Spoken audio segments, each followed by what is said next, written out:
qui veut instaurer une dictature au Sénégal alors qu'il promeut dans le monde autre chose, avait misé sur un flop monumental, partant d'un raisonnement très simple, c'est que les Sénégalais ne seraient pas prêts à se mobiliser sur des questions relatives à des interdictions de manifestation ou à des éliminations non fondées de listes électorales, les listes de candidature. Ceci doublé au fait que depuis mars 2021, ils pensent avoir beaucoup travaillé à équiper en matériel de répression les forces de défense et de sécurité, à les renforcer en termes de ressources humaines. Tout cela l'avait amené à considérer, en plus du travail de sape psychologique et moral qu'ils font tous les jours sur les médias, en visant particulièrement la jeunesse pour la démobiliser, il avait pensé que tout cela constituait un cocktail suffisant pour que les Sénégalais ne sortent pas manifester. Eh bien, je crois que le réveil a été brutal. Mais je veux dire simplement que si on veut apprécier l'échec ou le succès de des uns ou des autres par rapport à cette journée, je rappellerai simplement aux Sénégalais et à la communauté internationale qui nous suit qu'il s'agissait ni plus ni moins d'un pouvoir qui a dit qu'au Sénégal, nous n'avons plus le droit de manifester, droit qui est inscrit dans la Constitution du Sénégal, dont l'article 8 dispose que tout Sénégalais a le droit de manifester librement. Et nous avions déposé une information administrative de manifester d'une manière pacifique, puisqu'on l'avait fait une dizaine de jours auparavant et que ça s'était passé dans d'excellentes conditions. Il n'y a pas eu de grabuge, il n'y a pas eu de débordement. On a manifesté dans la sérénité, mais le succès en termes de mobilisation remporté par cet événement avait fait très mal à un Macky Sall qui veut faire croire à son entourage et à ses soutiens internationaux qu'il a fini de réduire l'opposition à sa plus simple expression. Et c'est pourquoi, lorsque nous avons renouvelé cette information, il s'est débrouillé avec son administration pour interdire cette manifestation en violation flagrante de la Constitution du Sénégal. Nous avons considéré qu'on ne peut plus laisser faire Macky Sall. Depuis 10 ans qu'il est à la tête de ce pays, il gère ce pays de manière monarchique, dictatoriale. Il viole toutes les libertés. Il emprisonne les opposants en complotant, en instrumentalisant les corps de contrôle. Il élimine de la compétition électorale tous ceux qui peuvent lui faire de l'ombre. On considère que ça ne peut plus prospérer. Et désormais, Macky Sall doit comprendre qu'on ne lui laissera plus le champ libre pour s'adonner à ce genre de pratique. Et donc, il y avait d'un côté Yewwi Askan Wi qui avait mordicus décidé de manifester, et le parti État, Macky Sall et sa coalition, qui ont dit qu'on ne manifestera pas. Le monde entier est témoin qu'il y a eu manifestation au Sénégal. Et d'une ampleur qui dépasse largement ce qu'on aurait pu obtenir si nous avions laissé manifester dans la paix, dans la sérénité. Cette manifestation a braqué, a réussi à réorienter toutes les caméras du monde sur le Sénégal. Et la preuve, c'est que depuis pas mal de temps, depuis très longtemps, on n'avait plus la présence de la presse internationale dans nos points de presse. Aujourd'hui, on a au moins 2 ou 3 organes internationaux. Et nous avons pu nous suivre la couverture de cette manifestation de manière très objective dans toute la presse internationale, anglophone, lusophone, hispanique, arabophone, dans toute l'Afrique. Ça a fait l'objet d'une couverture extraordinaire qu'on n'aurait pas eu si on avait été autorisé à nous rassembler de manière pacifique. Je vois M. Mankeur Ndiaye, qui a été ministre des Affaires étrangères et qui joue maintenant et aux Nations Unies, qui vient de dire que les yeux du monde sont rivés aujourd'hui sur le Sénégal. C'est effectivement cela. Et le monde va découvrir qui est Macky Sall. Le monde entier va découvrir qui est Macky Sall. Un homme qui joue aux défenseurs de l'Afrique, aux démocrates, et qui refuse que les élections se déroulent normalement ici au Sénégal, et qui refuse l'amendement de la charte de la CEDEAO tendant à interdire le tripatouillage des constitutions et de dépasser 2 mandats consécutifs. C'est ça Macky Sall, qui se pavane dans les chancelleries et dans les palais mondiaux pour jouer aux grands défenseurs de l'Afrique. Moi, quand je le vois reçu, j'ai pitié à la limite, quoi. Il me dit, voilà quelqu'un qui se ment à lui-même, d'ailleurs, qui ne comprend pas dans quel monde on est. Et ce monde va découvrir Macky Sall. Et on va l'aider à découvrir qui est Macky Sall. Un homme foncièrement violent et d'une méchanceté qu'on n'a jamais connue au Sénégal. Dès que vous dites « je ne suis pas d'accord avec Macky Sall », dans sa tête, vous n'êtes bon que pour la prison ou pour aller au cimetière. Un homme qui n'accepte pas la contradiction, qui considère qu'il ne doit pas avoir d'opposition et qui pense que dans ce pays où on s'est battu contre le régime de Abdoulaye Wade, contre un troisième mandat, il était là en train de se battre. Il a écrit à toutes les institutions internationales. Abdoulaye Wade ne l'a pas empêché de manifester. Les manifestations qui se tenaient à la place de l'Obélisque, on ne demandait même pas d'autorisation. Les forcings qu'on faisait pour aller à la place de l'indépendance. Et pourtant, il n'a pas été emprisonné. Il a pu compétir et gagner. C'est cet homme aujourd'hui qui veut vendre à la communauté internationale une dimension qu'il n'a pas, parce qu'il n'en a pas la hauteur. Ce qui est constant, c'est qu'on a manifesté, on a bruyamment manifesté, pas seulement à Dakar, puisqu'on a manifesté dans tous les quartiers de Dakar, dans toutes les communes de Dakar, dans la banlieue de Dakar, à Guédiawaye, à Pikine, et on en veut pour preuve que parmi les jeunes arrestés, il y en a qui ont été arrêtés à Guédiawaye, il y en a qui ont été arrêtés à Yeumbeul, etc. Ça, le monde entier l'a vécu. Et si on devait faire un bilan, nous dirons que nous avons largement obtenu gain de cause. Et si Macky Sall et son ministre de l'Intérieur étaient logiques avec eux, ils devaient venir nous arrêter, nous, qui avons appelé à manifester. Parce que ce qu'on reproche à Déthié Fall, c'est un délit qui n'existe pas. Incitation à participer à une manifestation interdite. Incitation. Mais nous tous, on était ici dans cette salle à dire, à appeler les Sénégalais à sortir manifester. Donc ils doivent venir nous arrêter. Qu'est-ce qu'ils attendent? Là, les seules fausses notes, c'est l'arrestation de manifestants et de leaders. Je dis les seules fausses notes. La première fausse note, c'est l'arrestation de manifestants et de leaders. Peut-être que l'arrestation des leaders aurait pu partiellement être évitée, parce que moi, vers 15 h, j'ai compris que Macky Sall, de là où il était, a bien lu la situation et a compris qu'il venait d'essuyer encore une énième défaite. Et qu'il allait méchamment et bêtement essayer de se venger et de se rattraper en arrêtant des leaders. Et la plus grande fausse note maintenant, c'est les pertes en vies humaines, qui relèvent des actions gratuites de Macky Sall qu'on ne peut qualifier que d'assassinat. Et il n'en est pas à son coup d'essai. C'est des assassinats. Et c'est pourquoi je ne suis pas d'accord avec le doyen Habib Sy. Tôt ou tard, il faut faire la lumière sur toutes ces questions-là.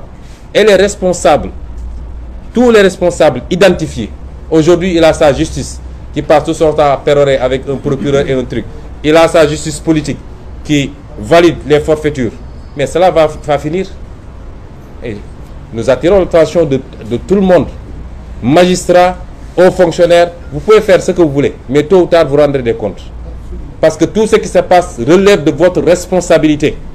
Vous êtes complice des assassinats de Macky Sall. Parce que c'est les décisions que vous prenez, injustement et en violation des lois et de la Constitution, qui entraînent tout ce qui se passe actuellement.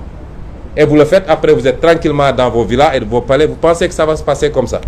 C'est pas possible.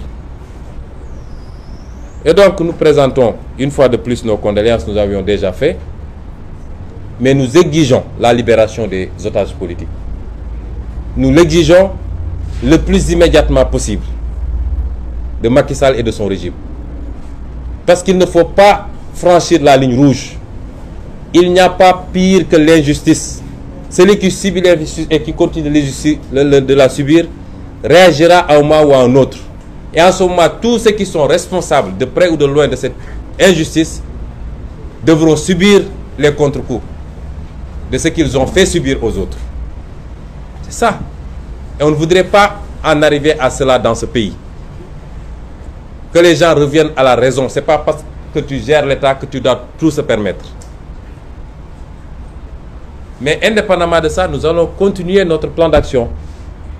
Et ce qu'on va faire, c'est que le 29 juin à venir, nous allons organiser une grande manifestation, qu'elle soit autorisée ou pas. Le terme autorisé est impropre, qu'elle soit interdite ou pas, parce qu'en matière de manifestation, l'interdiction, c'est l'exception. Le principe, c'est l'autorisation. La loi est très claire, que ce soit l'article 8 de la Constitution ou la loi de 1978. Le préfet ne peut interdire qu'à titre exceptionnel et il doit le justifier par deux conditions cumulatives. Un, qu'il y a menace à l'ordre public. Deux, je n'ai pas suffisamment de ressources policières pour encadrer. Et ce n'était pas le cas dans la motivation du préfet la dernière fois. Et c'est pourquoi la Cour suprême, moi je l'avais dit ici, je ne crois pas à ces juridictions-là. Comment pouvez-vous comprendre? Même le procureur auprès de la Cour suprême dans sa plaidoirie, il a considéré que l'arrêté du préfet est illégal. Même le procureur, c'est-à-dire l'État. Le procureur a considéré que l'arrêté est illégal. Demandez à Maître Bamba Cissé qui était là-bas pour nous représenter. Et le juge, lui, sur aucune base, valide l'arrêté. Parce qu'il a probablement reçu l'instruction pour le faire. Et c'est ça le Sénégal. Et s'il avait pris la bonne décision, il n'y aurait pas eu trois personnes décédées. Et c'est un juge qui est là, qui fait ce qu'il veut. Et après on dit, voilà, comment on appelle ça? Respect de l'institution judiciaire. S'il avait pris la décision qui se devait ce jour-là, il n'y aurait pas eu trois personnes lâchement assassinées. Alors, le 29, avec ou sans autorisation, nous allons organiser notre manifestation sur le territoire national. Ça, c'est la première information. Et si Macky Sall veut empêcher cette affaire, je le dis ici et je lui adresse directement le message, qu'il soit prêt à nous arrêter ou à nous liquider. Parce qu'il n'a pas d'autre choix. Le 29, personnellement, je ne serai pas confiné dans ma maison. Je manifesterai. Et qu'il soit prêt, soit à m'arrêter, soit à me liquider. Je le dis devant le monde entier. Et ce que je dis est valable pour tous les leaders ici présents. Ensuite, ça c'est pour la date du 29. Pour le reste, si sa justice inféodée, moi je ne fais plus de distinction. Parce qu'avant, on essayait d'embellir pour dire oui, il y en a qui sont ceci, etc. Mais s'il y a des juges, des magistrats qui ne sont pas d'accord avec ce qui se passe actuellement dans la justice, ils n'ont qu'à sortir pour le dire. Parce qu'il faut, à un moment donné, prendre son courage à deux mains et être patriote. Mais tout le monde se tait. Et si vous rencontrez les gens dans les couloirs, ils vous disent ce qui se passe, ce n'est pas normal. Donc c'est la justice qui pose problème dans ce pays. Et s'ils instrumentalisent une fois de plus cette justice pour penser pouvoir emprisonner des gens sur des détails farfelus, nous, l'appel qu'on donne, c'est que tous les jours et de manière spontanée, et je parle particulièrement aux jeunes, n'attendez même pas le mot d'ordre. De manière spontanée, à tout moment, organisez-vous, quartier par quartier, commune par commune, département par département, pour organiser la résistance à Macky Sall. On n'a même pas besoin de demander une permission. Ça, c'est le 29 et on verra. Et à cette jeunesse, puisqu'elle semble être au centre de toutes les préoccupations subitement, tout le monde sort pour adresser un message à cette jeunesse. Et il semble que nous utilisons la jeunesse comme de la chair à canon ou on l'oriente vers autre chose. Moi, je dirais à cette jeunesse, nous n'avons pas de relation d'intérêt entre nous et vous.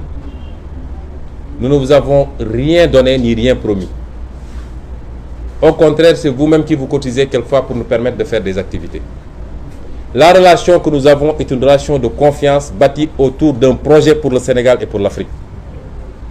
Et nous savions tous, en entamant ce projet, qu'il nécessiterait beaucoup de sacrifices. Il n'y a jamais eu de projet de ce genre qui ait pu aboutir sans qu'il y ait des sacrifices. Nous ne pouvons pas être irresponsables. Et il ne faut pas qu'on nous traite comme des irresponsables. Les ambitions que nous avons pour ce pays et au-delà, n'ont rien à voir avec les responsabilités. Vous savez, même quand on rapporte ça sur le plan religieux, et le prophète était plus religieux que nous tous. Pourtant, il a monté des armées, il a fait des guerres et des gens sont morts. Parce qu'il était convaincu de détenir la vérité quand il le faisait. Qu'on arrête de nous dire certaines choses. Le jour où on sera convaincu de ne plus être dans le vrai, nous arrêterons tout de suite. Mais ce que je veux dire à cette jeunesse, que personne ne vous dévie de votre combat. C'est notre génération, parce que je me considère moi comme jeune. Je ne suis pas de toute première jeunesse, mais je ne suis pas un vieillard. C'est notre combat, c'est notre génération qui doit assumer sa responsabilité. Et prendre ce pays, le rendre aux Sénégalais et reprendre notre souveraineté nationale et notre destin. C'est ça la bataille. Ce n'est pas des questions d'avantage personnel. Et que personne ne vous dévie de cet objectif. Personne. Nous respectons tout le monde. Et il ne faut pas qu'on nous fasse croire que dans ce qui se passe au Sénégal, tout le monde est responsable. Il n'y a qu'un seul responsable. C'est celui qui utilise tous les moyens d'État pour taper sur les gens, pour emprisonner, pour écarter les candidatures. Il est le seul responsable. Celui qui utilise la police et la gendarmerie pour assassiner des manifestants qui n'ont que des pierres ou qui sont souvent qui viennent les mains nues. C'est celui-là qu'il faut considérer comme le seul responsable. Et celui-là même vient de reconnaître qu'entre l'Ukraine et la Russie, il y a un agresseur et un agressé. Dans tout conflit, il y a un agresseur et un agressé. C'est ça la vérité. Et tout le Sénégal sait qui est l'agresseur. Tout le monde le sait. Maintenant, qu'on ait le courage de le dire ou de ne pas le dire. Et c'est pourquoi nous maintenons notre combat. Nous n'y changerons absolument rien. Et nous maintenons notre mot d'ordre vis-à-vis de tous les Sénégalais, vis-à-vis de particulièrement la jeunesse, la diaspora, les intellectuels, les chauffeurs de taxi, les chauffeurs de transport, les agriculteurs, les marailleurs, les étudiants, tout le monde. Et même les journalistes. Parce qu'il y en a qui jettent des cailloux de temps en temps, j'en ai vu. Et nous voulons également, et j'en terminerai, redonner la parole au peuple. Ou donner la parole au peuple. Parce que ce qui se passe doit avoir un arbitre. Et l'arbitre, c'est le peuple sénégalais. Puisque nous tous, nous nous adressons au peuple. Si nous devons aller aux élections, c'est le peuple qui doit trancher. Donc quand il y a un conflit, le peuple doit trancher. Tout le monde ne peut pas aller à des manifestations, nous en convenons. Pour des raisons variées. Mais tout le monde peut participer et exprimer son mécontentement. Et c'est pourquoi nous voulons demander à ce peuple, nous voulons proposer à ce peuple un autre moyen de lutte pour s'exprimer et envoyer un message à Macky Sall.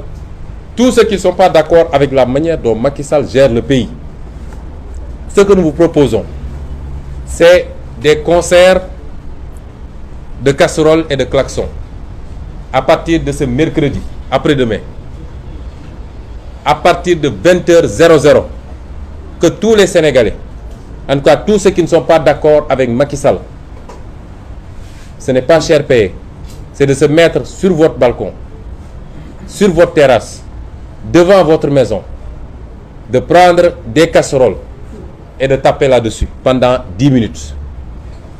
Que toute la ville, que tout le pays bruisse de ce concert qui exprime un mécontentement et qui envoie un message à Macky Sall et à la communauté internationale.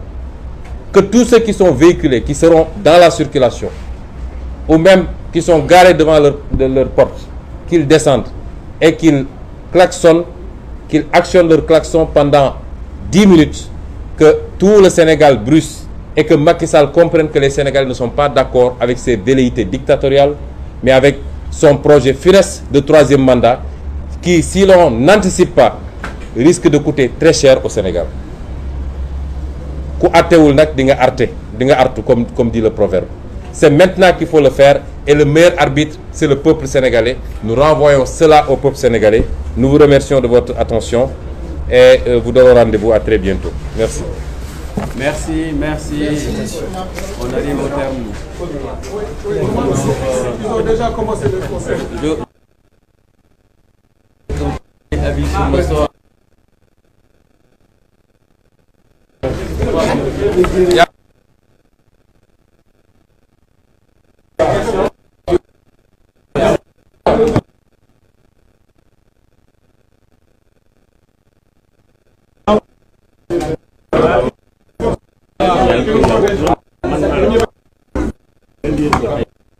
Voilà.